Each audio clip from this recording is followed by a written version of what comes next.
강한 그리스도인이라는 제목으로 함께 은혜 말씀 나누도록 하겠습니다. 저는 고향이 충남 온양이라는 곳입니다. 근데 아산군과 이제 통합되면서 아산시로 바뀌게 되었는데요.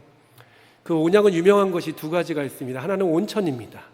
온양 온천이라는 말 들어보셨죠? 그곳에는 이제 물이 다 자연으로 이제 그 밑에서 뿜어져 나와서 따뜻한 온천을 아주 편하게 즐길 수 있는 유명한 명소입니다.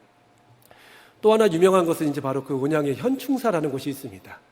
현충사는 숙종 때에 만들어진 1906년에 이제 숙종이 충무공의 뜻을 기리겠다고 만들었던 이제 사당인데 박정희 대통령 때 이것이 많이 이제 보수가 되고 또 확장이 되면서 아주 우리 대한민국의 유명한 명소가 되었죠. 그래서 어렸을 때 제가 초등학교 때는 소풍을 간다 하면 1학년 때 6학년까지 계속 가는 곳이 바로 현충사입니다. 그래서 저는 별로 이제 현충사에 대한 좋은 추억이 없지만 외부 사람들은 그 현충사에 오면 참 신기하고 참 좋았다라는 그런 말씀을 많이 하십니다. 어렸을 때는 막 계속 가던 곳에만 가니까 지루하고 좀 답답했는데 커서 몇 해 전에 한번 가본 적이 있습니다. 근데 얼마나 좋은지 모릅니다. 나무들도 너무 예쁘고요, 산책로도 잘 돼 있고 또 가는 곳곳마다 아주 그런 볼거리도 있고 또 아주 쉴 수 있는 그런 공간들도 많이 있습니다. 특별히 그 박정희 대통령 같은 경우는 이순신을 가장 존경했다라는 그런 이야기가 있습니다. 그래서 우리 달력에 보면 생일이 새 위인의 생일이 나오는데 우리가 믿고 구주로 섬기는 예수 그리스도의 생일이 12월 25일이죠. 12월 25일에 성탄절로 기록되어 있고 또 석가탄신일이 있지 않습니까?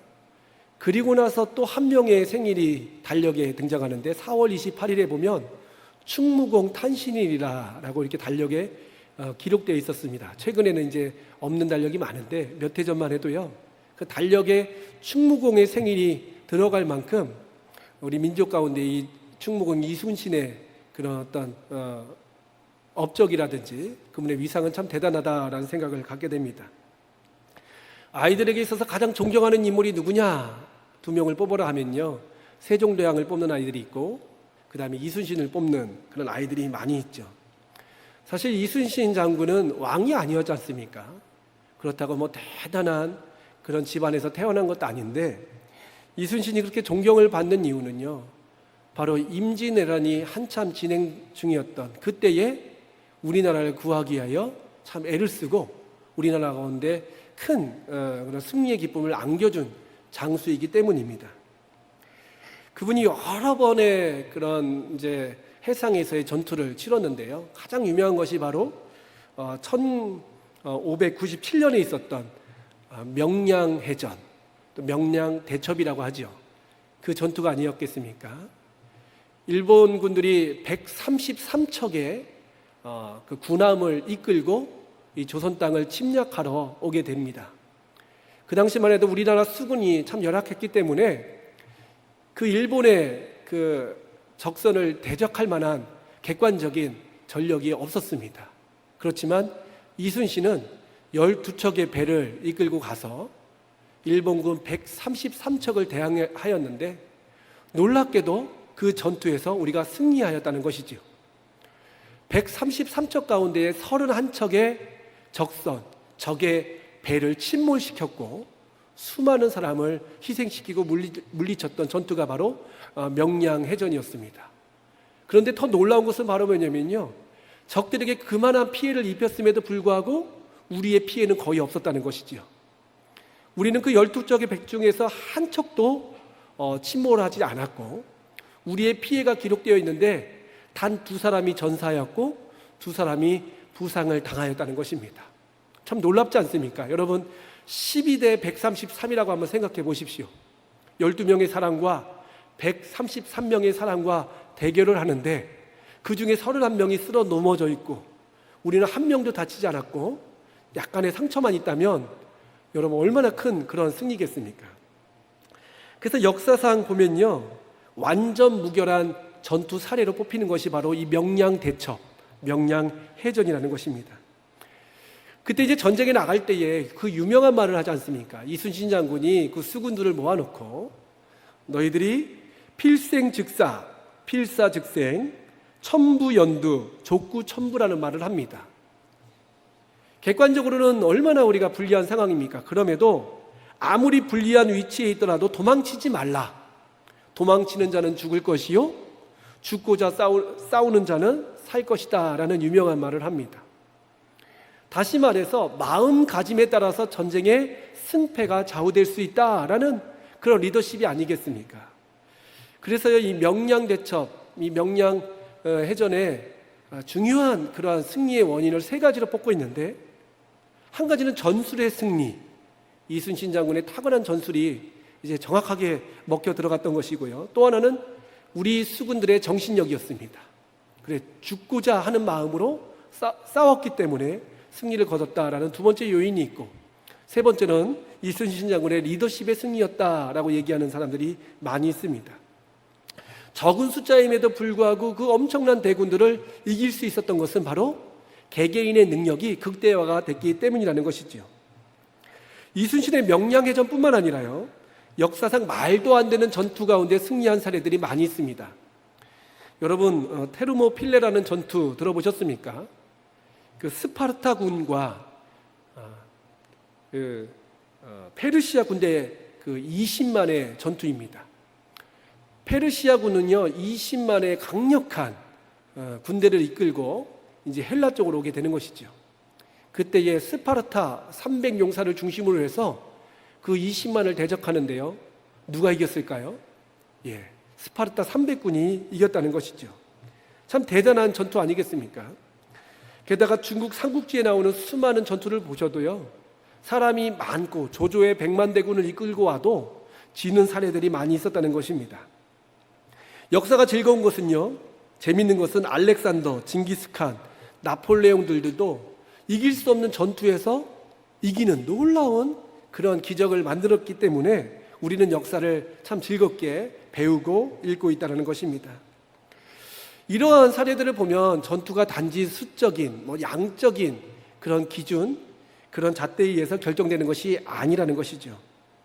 비록 적은 숫자라 하더라도 그들이 정예 부대가 되면요, 그 전투는 이길 수 있게 되고, 반대로 아무리 많은 대군이 있다 하더라도요, 그 마음이 해이해지고 그 전투에 대한 의지가 사라지면 이길 수 없게 된다는 것입니다. 그래서 옛말에 일당백이라는 말이 있습니다. 일당백이라는 것은 한 사람이 100명을 이길 수 있다, 한 사람이 100명을 능히 담당할 수 있다라는 그런 옛말이 아니겠습니까? 이것은 단지 전쟁에만 포함되는 것이 아닙니다. 적용되는 것이 아니라는 것이지요. 오늘날에는 직접적인 전투가 많이 일어나지 않죠. 그 대신 어떤 보이지 않는 전투, 경제 전쟁이라든지 정보 전쟁 같은 것이 얼마나 많이 있습니까? 한 사람의 영향력에 의해서 많은 사람을 좌지우지할 수 있는 것이 바로 현대 사회라는 것입니다. 여러분, 세계 지도를 펴놓고 보시면요, 땅덩어리가 넓은 나라들이 있습니다. 또 인구가 많은 나라들도 있지요. 그런데 그 나라가 꼭 잘 사는 것은 아니라는 것이지요. 땅이 많고 땅이 넓고 자원이 많고 인구가 많아도요, 힘이 없는 나라들이 얼마나 많은지 모릅니다. 반면 면적이 적고 자원이 없고 인구도 적음에도 불구하고 세상을 호령하는 민족이 있다는 것입니다. 예를 들어서 유태인들, 여러분 유태인 잘 아실 것입니다. 유태인의 영토는요 이스라엘 땅인데, 그 이스라엘 땅은 우리나라의 강원도만한 크기입니다. 우리나라 땅도 작은데요, 강원도만한 땅의 나라다. 그러면 얼마나 보잘것이었겠습니까? 그리고 세계적으로 봐도요, 유태인의 인구는 1,500만이 채 되지 않습니다. 서울의 인구만큼밖에 되지 않는데도 불구하고 세계의 경제력을 좌지우지할 만큼 강한 민족이고, 노벨상의 20% 이상을 석권할 만큼 아주 뛰어난 민족으로 그들은 인정받고 있다는 것입니다. 그들의 DNA가 우수해서 그런 것이 아니라는 것이지요. 그들이 어떤 타고난 그러한 조건이 좋은 것이 아니라 바로 유태인들은 만들어진 민족이다라는 별명이 있듯이, 비록 약하고 부족한 환경이지만 그럼에도 불구하고 그들이 정예 부대로 일사각오로 그러한 노력을 했기 때문에 이러한 업적을 이룰 수 있게 되었다는 것입니다. 몇 해 전에 다큐멘터리를 본 적이 있습니다. 그 다큐멘터리는 유태인에 대한 특별 보도였는데요. 미국의 유태인들이 한 700만이 모여 있다고 합니다. 근데 그들이 매년마다 로비 행사를 하는데요. 그 유태인의 로비 단체 이름이 에이펙이라는 단체인데, 그 에이펙에서 주선하는 그 단체 가운데, 그런 모임 가운데 유태인들이 수천 명이 이렇게 오게 되는데요. 그 며칠 열리는 그런 자선 로비 모임에 무려 9천억이라는 로비 자금이 모여진다는 이야기를 들었습니다. 따져보니까요, 한 사람당 1억 이상을 기부하는 거예요. 참 대단하지 않습니까? 그 자선 행사에 와가지고 기부하는 액수가요 1억 이상이라는 거예요. 한 사람당. 참 대단한 민족인 것 같습니다. 비록 숫자는 적지만 그 안에 엄청난 파워가 있고 엄청난 능력이 있기 때문에 이러한 일들이 가능하게 되는 것 같습니다. 성경에도 한 사람의 영향력에 대해서 많이 설명하고 있습니다.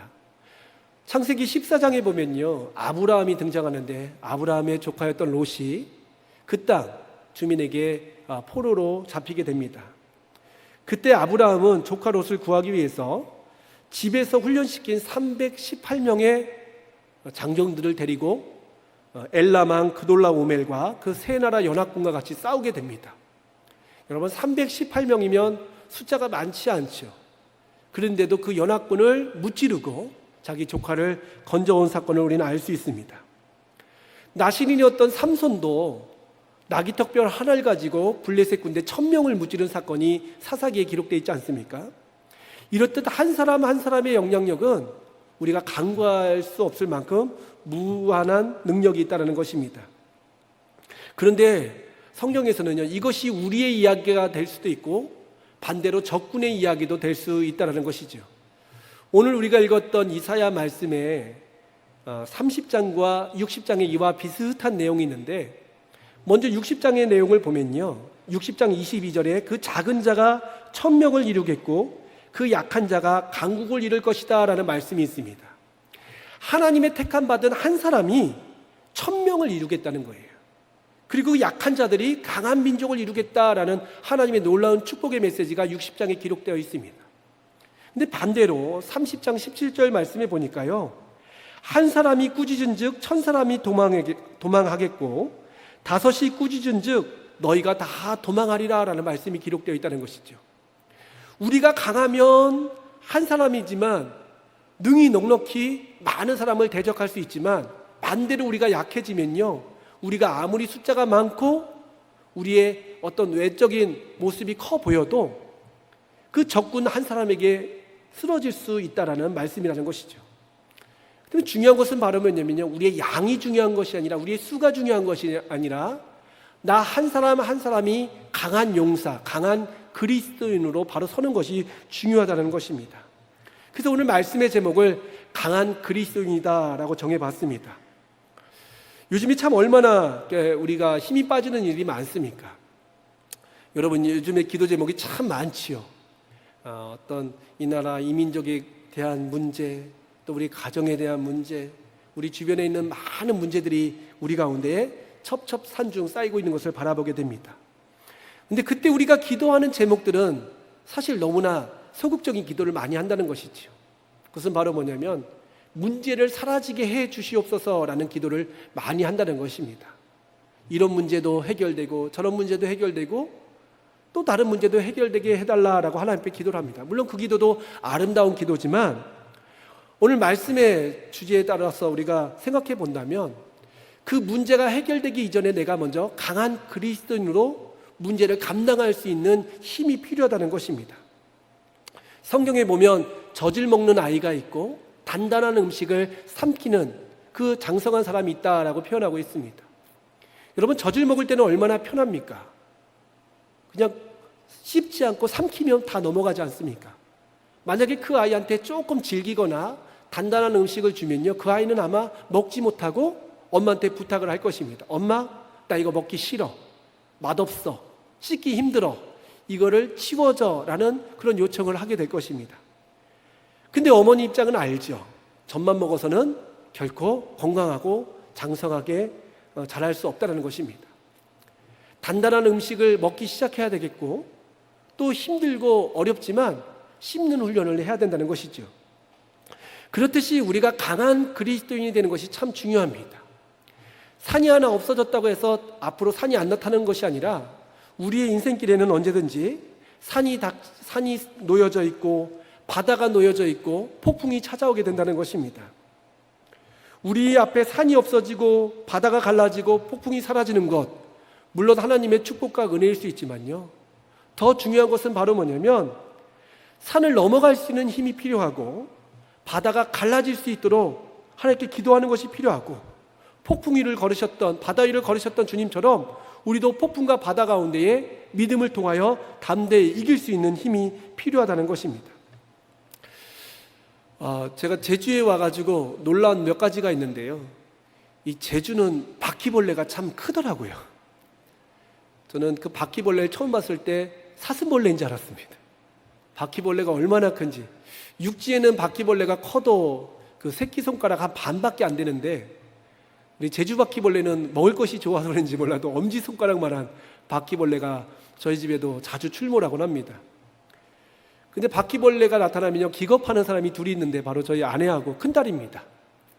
바퀴벌레가 나타나는 순간 아주 집안이 난리가 납니다. 전쟁이 난 것처럼 큰 소리가 나고 막 이리 뛰고 저리 뛰고 합니다.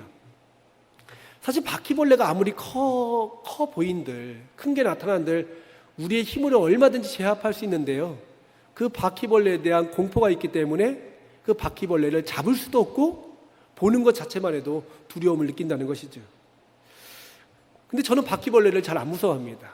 물론 제 몸에 막 이렇게 기어다닌다고 하면 무섭겠지만, 그 보는 것은 안 무섭습니다. 그래서 보고 파리채라든지 어떤 이렇게 약 같은 걸로 뿌려가지고 바퀴벌레를 쉽게 잡는데요, 안 되겠다 생각해가지고 저희 셋째하고 넷째한테는 이 벌레를 잡는 훈련을 많이 시켰습니다. 어렸을 때부터 벌레는 무서운 게 아니라 곤충이고 잡을 수 있어 라는 훈련을 시키니까, 이 바퀴벌레가 나타나면요, 엄마랑 큰딸은 막 난리가 났는데 셋째가 내가 잡아줄게 하면서 바퀴벌레를 걔가 잡으려고 막 달려드는 것을 봅니다. 막내는요, 이 벌레를 가지고 놉니다. 그냥 자기의 손등에 올렸다가 막 내려놨다가. 사실 그것이 정상이죠. 그 벌레가 우리를 뭐 해하겠습니까? 아니면 우리에게 뭐 독을 쏘겠습니까? 그런데도 겁이 나기 때문에 객관적인 전투력은 훨씬 강함에도 불구하고 엄마와 큰딸은 두려움 속에 빠질 수밖에 없다는 것이죠. 물론 적정한 예가 아닐 수 있지만요, 사실 우리가 질의 겁을 먹고 우리가 믿음을 더욱더 키우고 하나님 말씀으로 무장하면 넉넉히 이길 수 있음에도 불구하고 그 문제를 바라보는 시선, 그 문제를 바라보는 관점이 다르기 때문에 우리는 문제를 자꾸만 해결해 달라, 하나님 문제를 없이 해달라만 할 뿐 우리가 그것을 감당하기에 너무나 부족한 모습이라는 것입니다. 오늘 우리가 읽은 말씀 이사야도요, 우리의 시대와 비슷한 상황이었습니다. 이사야 시대도 참 좋은 것이 많았습니다. 우선은요, 물질적으로 참 풍요로웠던 시대였다는 것이죠. 우시야 시대 때 활동했던 선지자가 바로 이사야였는데요, 이사야 시대 때는요, 솔로몬 이후에 가장 번성한 그런 경제적인 번영을 이뤘던 때였습니다. 먹을 것이 넘쳐났고 누릴 수 있고 모든 것이 풍족했던 시대가 바로 이 이사야 시대였다는 것이죠. 반면 걱정거리도 많았습니다. 먼저 남과 북이 갈라져 있었다는 것이죠. 남쪽은 유다, 북쪽은 이스라엘로. 남쪽은 우시야 시대였다면 북쪽은 여로보암 2세가 통치했던 그 시대였습니다. 그렇기 때문에 하나 될 수 없는 분단의 아픔이 있었다는 것이죠. 또한 주변국들의 위협이 있었습니다. 아시리아라고 하지 않습니까? 아시리아의 그런 강한 위협이 있었고 협박이 있었고, 남쪽으로부터는 애굽의 그러한 압박이 있었고, 또 신흥 바벨론이 일어나면서 이스라엘이 주변 열국을 통하여 심한 부담을 갖고 있던 때가 바로 이사야 때였다는 것입니다. 그리고 도덕적으로 타락했던 시대였습니다. 이사야와 같이 활동했던 선지자가 바로 미가, 호세아, 아모스라는 선지자인데, 그 말씀을 통해서 알 수 있듯이 그 당시에 정의가 사라지고 도덕적으로 부패하고 사람들마다 타락했던 시대가 바로 이 시대였다는 것입니다. 그러니까 경제적인 번영은 이뤘지만 주변 열국들이 압력을 행사하고 또 도덕적으로 타락하고 또 남과 북이 갈라질 만큼 갈등이 있었던 시대가 바로 이 이사야 시대였다는 것이죠. 근데 우리와 너무 비슷하지 않습니까?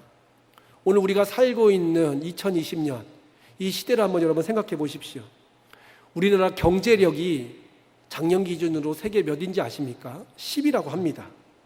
미국, 중국, 일본, 독일, 영국, 프랑스, 이탈리아, 브라질 다음으로 바로 우리나라 이 조그만 땅덩어리인 이 대한민국이 세계 그 10번째 경제 대국으로 성장했다는 것입니다. 1인당 그 국민소득이 3만 달러가 넘을 그러한 아주 풍요로운 시대가 바로 우리가 살고 있는 시대라는 것이죠. 우리나라가 러시아보다, 캐나다보다, 스페인보다, 호주보다 더 경제력이 뛰어난 나라인 거 아셨습니까?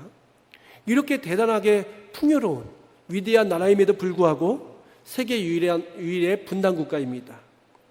그리고 주변에서는 중국, 러시아뿐만 아니라 일본과 또 미국 사이에 끼어서 이리저리 할 수도 없는 그런 우리 민족을 바라보게 되는 것이죠. 그리고 도덕적으로 타락하여서 OECD 경제협력개발기구에 보면요, 행복지수는 꼴찌고 자살률, 이혼율, 저출산율은 1위를 기록할 만큼 참 불행한 나라가 우리가 아닌가 생각됩니다.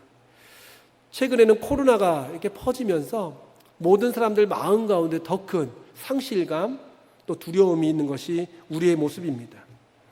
총체적 난국이라고 할 수 있습니다. 참 큰 어려움들이 우리 가운데 많이 놓여져 있습니다. 그런데도 불구하고 주님께서는 이사야를 통하여 그 시대를 바라볼 때에 절망적으로 바라보게 하지 않으셨다는 것이죠. 많은 것들이 이사야의 마음을 무너뜨리고 힘들게 했지만요, 하나님께서는 이사야 40장 이후의 말씀을 통하여 이사야에게 놀라운 구원의 메시지를 선포하고 계십니다. 근데 유독 오늘 43장에 보면요, 더 위대한 표현들이 계속 기록되어 있는데 바로 1인칭 표현이 기록되어 있다는 것이죠. 이스라엘 민족들을 향한 회복의 메시지가 아닌 개개인을 향한 구루터기아와 같은 하나님을 온전히 섬기는 한 사람 한 사람이 주님 앞에 바로 서는 것을 하나님은 바라보고 계셨다는 것입니다. 이스라엘 민족은 실로 이제 나라를 잃고 절망 속에서 살아갈 수밖에 없었습니다. 그런데 하나님은 공동체가 무너지는 것, 물론 그것은 가슴 아픈 일이지만 그 가운데서도 나무의 몸통이 잘렸다 할지라도 그 가운데서 한 사람 한 사람을 일으키셔서 주님의 강한 군사로, 강한 하나님의 사람들로 세우셨다는 것입니다. 오늘 읽었던 우리 말씀 1절 말씀에 보니까요, 하나님께서는 야곱아라고 말씀하고 계십니다. 사실 이 야곱이라는 말은요, 좋은 표현이 아닙니다. 아시다시피 속이는 자요 발 뒤꿈치를 붙잡은 자다라는 표현 아니겠습니까? 누군가를 속이면요 승리한 것 같습니다. 안 그렇습니까? 누구를 속여서 어떤 이득을 얻거나 다른 사람 위에 올라가면요 우리는 사실 기뻐합니다. 그러나 이것은 진정한 승리가 아니죠. 야곱이 누렸던 승리는요 진정한 승리가 아니었습니다. 속이는 승리였고 빼앗는 승리였다는 것이죠. 사실 우리의 모습이 그렇다는 것입니다. 우리는 야곱과 같이 뭔가 많은 것을 누리고 있는 것 같지만 정말 하나님 보실 때 정직한 모습, 하나님 보실 때 진실한 모습으로 살지 못하고 있을 때가 많이 있다는 것입니다. 그러나 주님은 야곱과 같은 우리를 포기하지 않으셨다는 것이지요. 1절 말씀해 보니까 야곱을 향하여 주님께서 이렇게 말씀하십니다. 너를 창조하신 여호와다. 너를 창조한 여호와가 바로 나다라고 말씀하고 있다는 것입니다. 하나님은 어떻게 야곱과 같은 연약한 자를 강한 하나님의 사람으로, 강한 그리스도인으로 세우셨냐면요, 바로 창조주가 나다라는 것을 먼저 가르쳐 주셨다는 것입니다. 창조했다는 것은 만들었다는 의미고요, 다시 말해서 책임진다는 의미입니다. 여러분, 우리는 창조할 수는 없지만요, 자녀들을 낳고 기를 때 어떻습니까? 내가 낳았기 때문에 내가 책임지지 않습니까? 그 아이가 좀 공부를 못한다 하더라도, 그 아이가 조금 문제가 있다 하더라도요 쉽게 포기하는 부모는 없습니다. 왜냐하면 내 자식이기 때문에, 내 몸속에서 나왔기 때문에 그 자식을 쉽게 포기할 수 없는 것이죠. 하나님도 마찬가지라는 것입니다. 야곱과 같은 연약한 우리의 모습이 있다 할지라도 주님은 우리를 포기하지 않으시고 지금도 강한 그 어두운 시대 가운데의 구원의 도구로 하나님의 일꾼들로 우리를 세우기를 원하신다는 것입니다. 대한민국 어머니들이 세계 교육열 1위라는 거 아십니까? 대한민국이 이 세계를 지금 강한 나라로 세울 수 있는 것도 어머니의 교육열 덕분이다라는 학자들의 연구가 있습니다. 그런 관심, 사랑, 그 열정이 바로 그 아이들을 아름답게 세울 수 있듯이 하나님은 오늘 우리를 창조하시고 창조한 후에 포기하시는 것이 아니라 끝까지 책임지시는 분이시라는 것이죠. 게다가 1절 말씀에 보니까요, 지금 말씀하시는 그 하나님께서 두려워하지 말라 내가 너를 구속하였다라고 말씀하고 있습니다. 단지 창조하신 것뿐만 아니라 우리를 지금도 구원하고 계시다는 뜻이죠. 건져내시다는 뜻입니다. 하나님은요, 이 약한 우리가 넘어지고 쓰러질 때마다 우리를 붙잡아 일으켜 세우신다는 것입니다. 10번을 넘어져도 11번째 일으켜 세우시고 100번을 넘어져도 101번째 일으켜 세우셔서 하나님의 강한 군사로 만드신다는 것입니다. 하나님의 강한 그리스도인이 되기 위해서는요, 훈련이라는 과정이 반드시 필요하죠. 여러분, 군대에 입대하면요, 그 연약하던 그 아이들이 강한 군사로 설 수 있는 이유는 바로 반복되는 훈련 아니겠습니까? 계속 넘어지고 쓰러지고 실수해도요, 그 조교나 교관이 포기하지 않습니다. 다시 기회를 주고 다시 붙잡아주고 다시 가르쳐줌을 통하여 그 서툴었던 아이가 이제 대한민국의 장병으로, 강한 군사로 거듭나게 되는 것이죠. 하나님께서도 우리가 쓰러지고 넘어질 때 우리를 포기하시는 것이 아니라 다시 주님은 일으켜 세우셔서 하나님을 바라보는 자, 하나님을 의지하는 자에게 놀라운 능력을 주신다는 것입니다. 이 제주는 참 아름다운 곳이죠.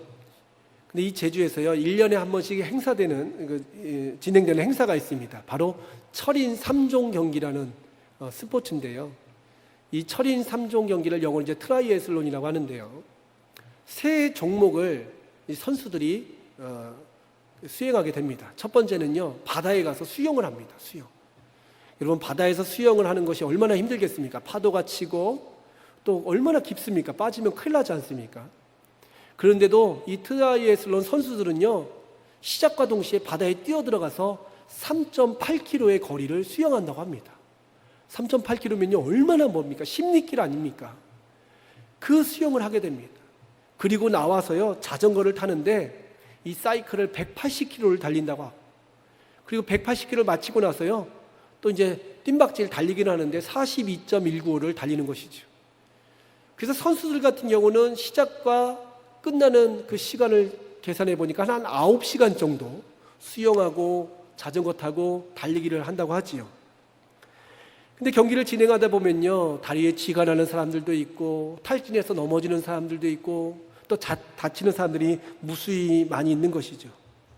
그래서요, 이 철인 3종 경기는요, 수많은 구조팀하고 메디컬 팀들이 따라다닌다고 합니다.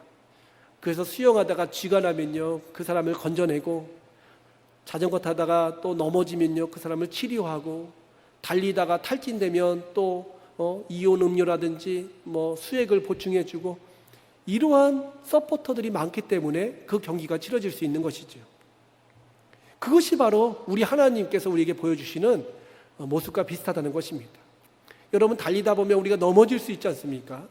근데 그때 주님은 찾아오셔서 우리의 부족이 무엇인지, 우리의 문제가 무엇인지 아시고 그것을 공급해 주시는 분이 바로 주님이시다는 것입니다. 왜냐하면 하나님의 강한 군사로, 하나님의 강한 그리스도인으로 세우시기 위하여. 이렇듯 하나님 우리를 포기하지 않고 오늘도 우리를 불러서 강한 군사들로, 강한 그리스도인으로 세우시기를 원하신다는 것입니다. 그리고 1절 그 뒷부분에 보면요, 주님께서는 지명하여 또한 부르신다라고 말씀하고 있습니다. 능력을 보시면서 너는 합격, 너는 탈락이 아니라 모든 사람들, 하나님을 섬기고 하나님을 바라보는 사람을 불러서 하나님은 그 지명하여서 하나님 자리에 하나님의 그러한 권세 아래, 영역 아래 따로 세우신다는 것이죠.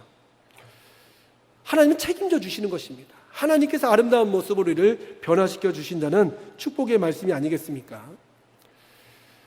이제 초등학생들이 지난주부터 방학을 했습니다. 아이들이 방학하니까 이제 집에서 또 쉬고 무더위를 피할 수 있게 되는데, 저희 큰딸애가 이제 학교에서 방송반을 맡고 있습니다.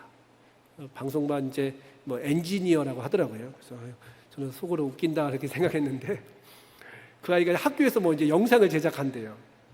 근데 지난 월요일이면 대체 공휴일이고 방학이고 무더운데 학교 선생님이 아이들을 소집한 겁니다. 뭐 영상을 만들어야 될 게 있다고 소집을 하니까 이제 좀 힘들지 않습니까? 방학이고 또 더운데 학교를 가야 되니까 아이가 좀 힘들어했습니다. 그래서 저도 이제 또 아내도 왜 방학인데 또 쉬는 날인데 선생님이 부를까 해서 좀 의아했습니다. 근데 갔다 오더니 아이가 신났습니다. 왜 신났냐면요, 아빠 나 오늘 아이스크림 먹었어. 그래서 무슨 아이스크림? 31가지 맛 아이스크림. 아이가 막 신이 났어요. 그러니까 선생님이 더우니까 아이스크림을 준비해서 아이스크림 파티를 벌려주고 또 아이들과 함께 너무나 많은 그런 시간을 보내신 거예요. 그러니까 선생님이 부를 때는 제 생각에는 왜 더운데 부르냐, 왜 방학 때 부르냐, 왜 쉬는데 부르냐 불만이 있었는데요, 아이가 갔다 와서 너무 좋아하니까 저도 좋더라고요. 그러니까 하나님도 우리를 부르실 때는 하나님 저를 왜 부르셨습니까? 하나님 왜 저를 따로 세우셨습니까? 이해할 수 없는 부분도 있지만요, 로마서 11장 29절의 말씀에 보니까 하나님의 은사와 부르심에는 후회하심이 없느니라 라고 말씀하고 있다는 것입니다.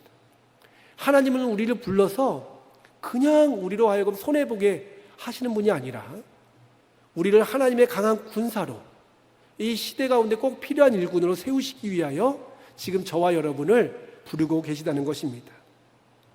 이 시대가 얼마나 지금 두렵고 답답하고 위험한 시대입니까?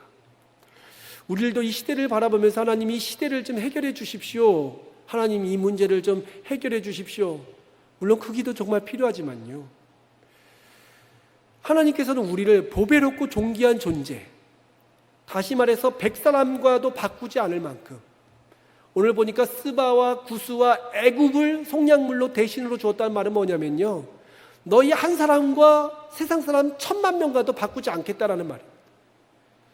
하나님의 말씀으로, 하나님의 믿음의 눈으로 무장한 사람은요, 하나님 보실 때 정말 존귀한 존재라는 것입니다. 우리가 볼 때, 세상적으로 볼 때는요, 별 볼 일 없죠. 왜냐하면 우리는 가진 것도 없고, 우리는 그렇다고 아주 젊은 것도 아니고 명예가 있는 것도 아닙니다. 세상적으로 볼 때는 우리는 별 볼 일 없는 존재처럼 보일 수 있지만, 하나님의 사람으로, 하나님의 강한 그리스도인으로 서게 된다면, 그 그리스도인으로 선다는 것은 바로 창조주 하나님을 바라보면서 믿음으로 사는 사람입니다. 그러한 모습으로 우리가 설 수 있다면 하나님은 온 세상보다도 우리 한 사람을 더욱더 귀히 여기신다는 것입니다. 이사야 시대에도요, 모든 사람이 다 무너졌습니다. 성경에 보니까 나무가 동강 잘릴 만큼 그런 큰 심판과 재앙이 닥친 것이죠. 그러나 주님은 그루터기를 통하여, 그 옆에서 솟아나오는 그 싹 순을 통하여 희망을 선포하고 계십니다. 모든 사람이 다 절망하고 낙심하고 두려워하고 있습니다. 코로나를 바라보면서, 또 이 한국교회를 바라보면서, 이 나라 이 민족을 바라보면서, 이 시대를 바라보면서 얼마나 두렵습니까? 두려운 마음 물론 저도 있습니다. 다 있지요.